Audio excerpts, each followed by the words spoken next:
মুন্সিগঞ্জের গজারিয়া ঢাকা চট্টগ্রাম মহাসড়কের বালুয়াকান্দি এলাকার মুন ফিলিং স্টেশনের স্বত্বাধিকারী হেলাল উদ্দিন ভুঁইয়ার বিরুদ্ধে প্রকাশিত সংবাদকে মিথ্যা ও বিভ্রান্তিকর দাবি করে সংবাদ সম্মেলন অনুষ্ঠিত হয়েছে।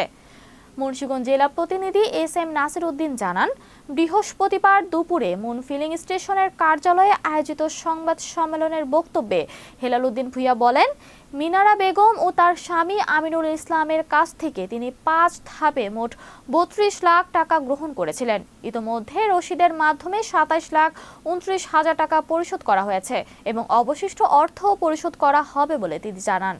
তিনি আরও বলেন, একটি পক্ষ উদ্দেশ্য প্রণোদিতভাবে তার পরিবারকে রাজনৈতিকভাবে হেয় প্রতিপন্ন এবং দীর্ঘদিনের ব্যবসায়িক সুনাম ক্ষুণ্ণ করার অপচেষ্টা চালাচ্ছে। তার দাবি, তাদের পরিবার দীর্ঘদিন ধরে বিএনপির রাজনীতির সঙ্গে সম্পৃক্ত এবং সুনামের সঙ্গে জ্বালানি তেলের ব্যবসা পরিচালনা করে আসছে।